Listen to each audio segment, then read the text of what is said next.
You guys watch more TV than I do, I suppose. I don't know. I'm watching Handmaid's Tale.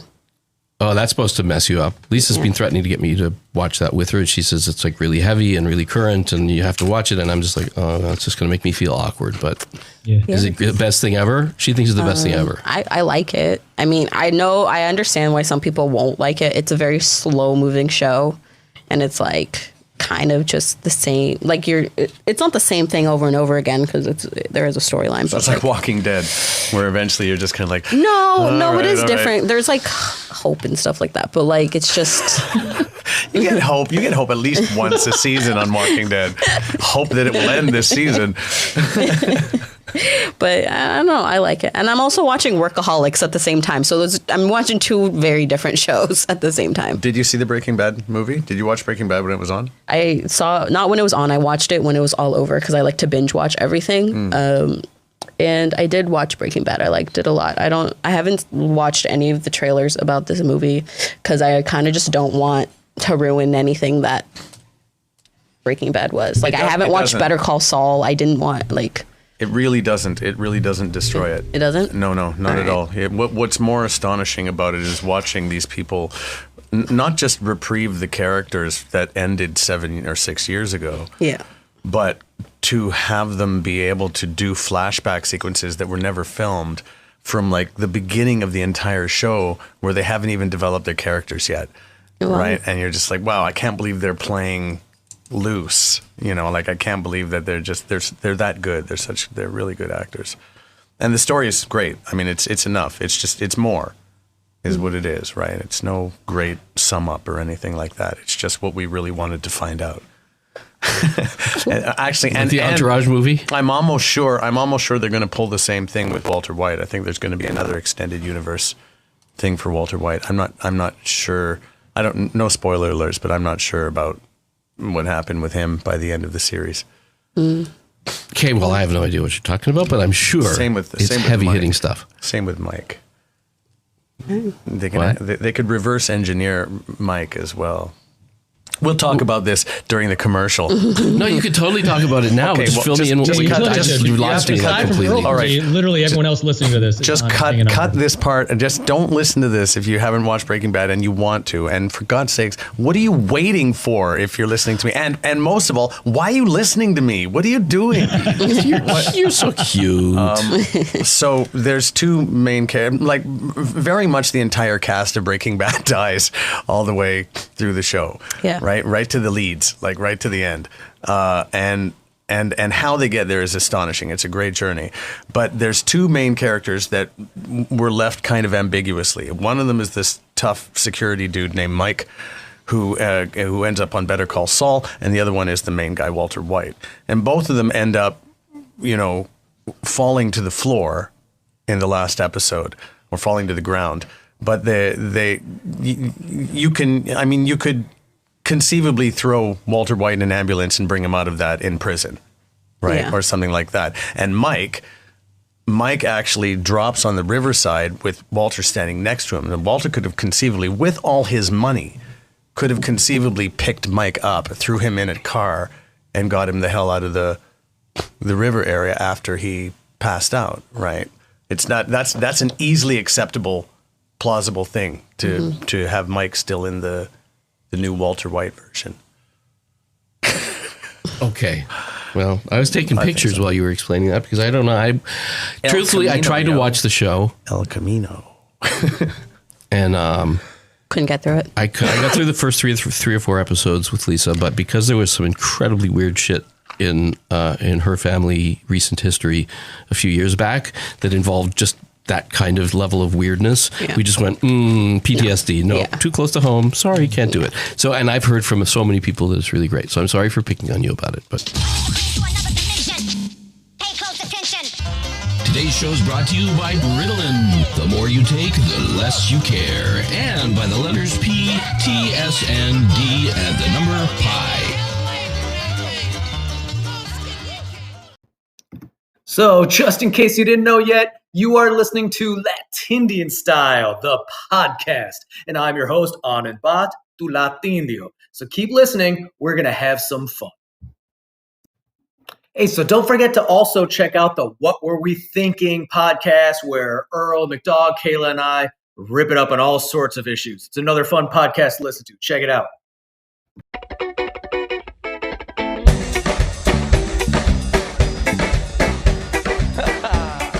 Welcome to another edition of Cracking Hollywood. Today we're going to talk about Hubie Halloween. It is the newest Adam Sandler movie. I guess it depends on when you're watching this, but right now, as we speak, it is the newest Adam Sandler movie out on Netflix. And, you know, we want to find out, is it worth watching? And my answer to that question is, it depends on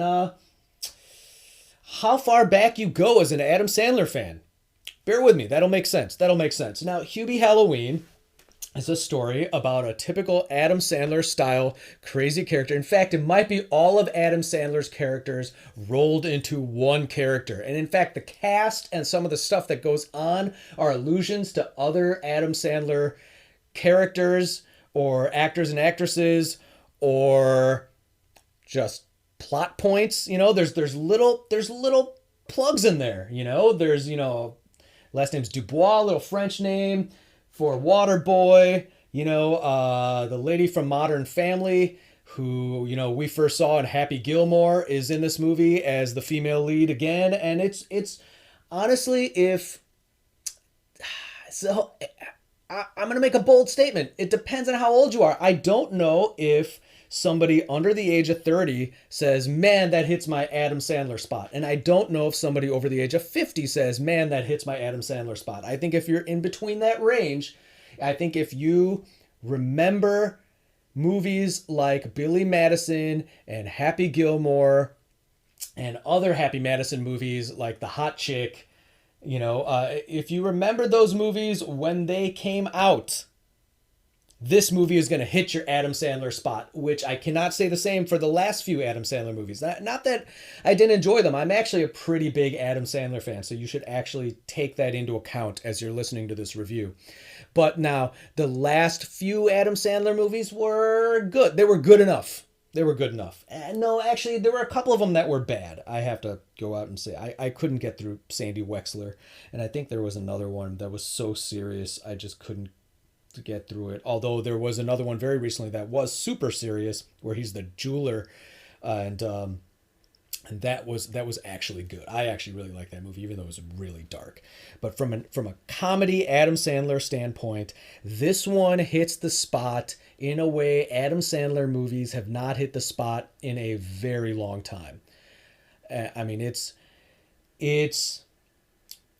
got that heartwarming formula feel to it. It's formulaic in an Adam Sandler way, in a very comforting Adam Sandler way.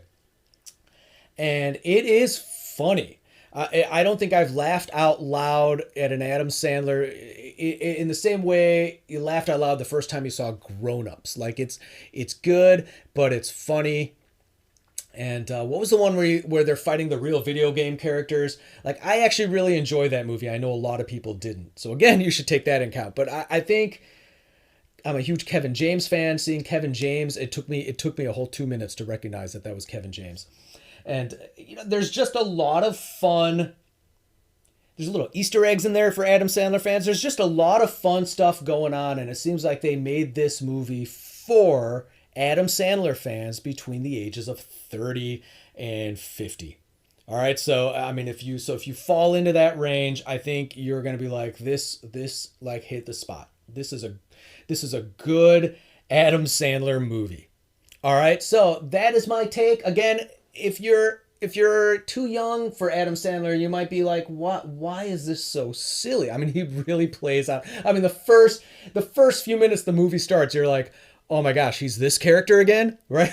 You're gonna be like, how old is Adam Sandler now? And he's pulling off this character again, right? It is that doofy, silly Adam Sandler character, and the supporting characters are their crazy selves. All right, so that is my take on this movie, and I hope that helps answer your question if it is worth watching or not. Now, of course, if you already subscribe to Netflix, it's no skin off your back to try for 10 minutes and see if you like it. But I know it's not costing you money to watch these movies. But, if you're obtaining the movie in another way. Do you want to save your bandwidth? You know, and it also depends on where you are. Do you have unlimited internet bandwidth? Are you watching it on your phone and using up data, right? So I guess money's not the only reason. It's not that easy for a lot of people to decide if a movie's worth their time or bandwidth or not. But I hope this helped you decide if Hubie Halloween is worth watching for you. It's actually a pretty fun Halloween movie. It's no Babysitter and the new Babysitter sequel, but it is a good hit the spot Adam Sandler movie for those that are longtime Adam Sandler fans.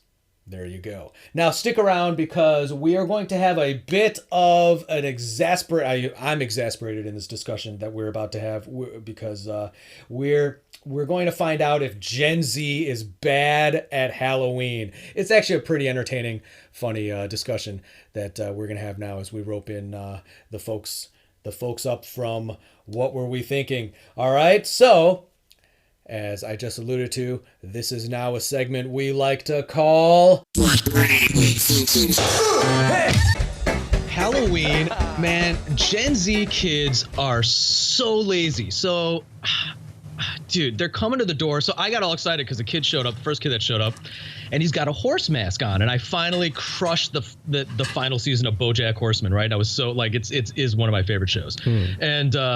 And I yelled at him so excited. I'm like, "Are you BoJack?" And he just looked at me in his weird autistic Gen Z look on their face they have all the time. And I know that. And he had no idea what I was talking about. And his little sister wasn't even in costume. And I'm like, "Look, we've got a lot of candy here and it's snowing, so I don't think a lot of kids are going to show up. Take as much candy as you want."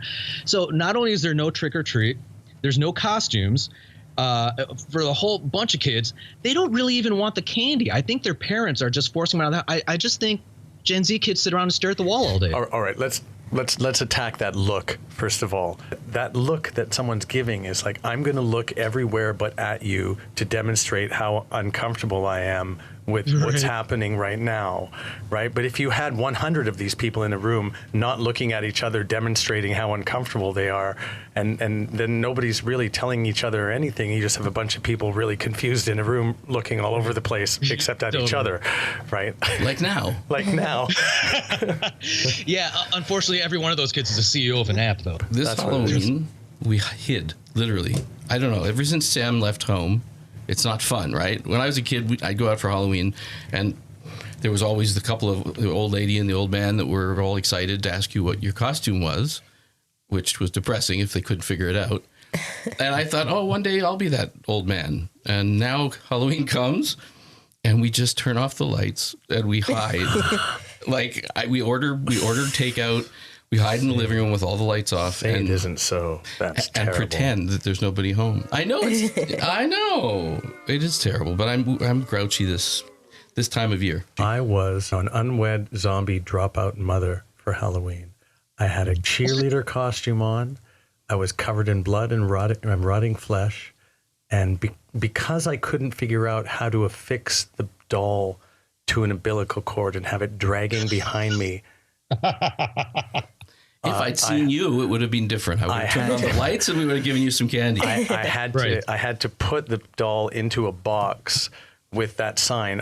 It said undead with a big W over the D, so it said unwed. Undead. Unwed zombie dropout mother. Spare any brains? Right? Like that was my whole shtick.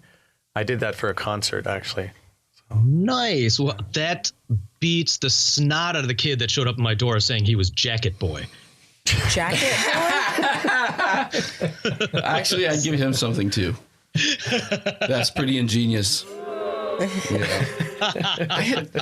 This year, the doorbell rang a couple of times, and I was sure that it was the food arriving because the lights were all off and the house was dark, right? Yeah. And it was dark outside and pouring rain. Yeah, I don't know why people went out. I don't know why people went out either. They should have a postponed Halloween. They did that in Montreal, apparently. That's what I heard. Yeah, that's smart. That's smart. I mean, it's not like, but how important is that holiday, right? How do you postpone? Like, it's always October 31st. Once November 1st hits, like, everyone's in a different mood. Well, they got to get Halloween over with so they can run the Christmas ads. Exactly. You got to start. The Christmas movies have started November 1st. The W Network started playing Christmas movies. Oh, yeah, there you go. So yeah, it was freezing cold and raining, and we got 2 kids showing up out of I don't know how many thousands that we tricked into staying away, and they were both soaked. Like 10-year-old kids, and I feel like an old man saying this, but they were soaked, like not just wet, but drenched, drenched, soaked to the skin. Sideways rain like you just pulled them out of the water. And I don't know. I mean, they got candy and pneumonia, I suppose. It was pouring and cold. That's what Halloween's all about. Yeah. Actually, a friend of my roommate who has a 7-year-old daughter, he said to me just yesterday. He said, "Oh man, you should have seen. I took Zaire to her dance class." And all the girls in the dance class, they're all like standing around like adults that have been partying really hard for 3 days. Like they're all just like, oh, okay, we're gonna get through this because of the candy drop, the candy ups and downs of the candy. And now they're all like together, like, all right, that's dance class, okay.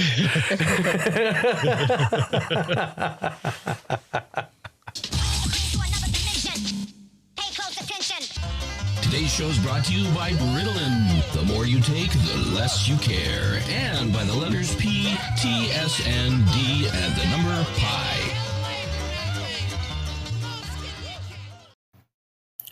All right. Now, as usual, please do check out my artist profile on Spotify. Follow and let me know what you think. I look forward to hanging out with you again. Love you guys.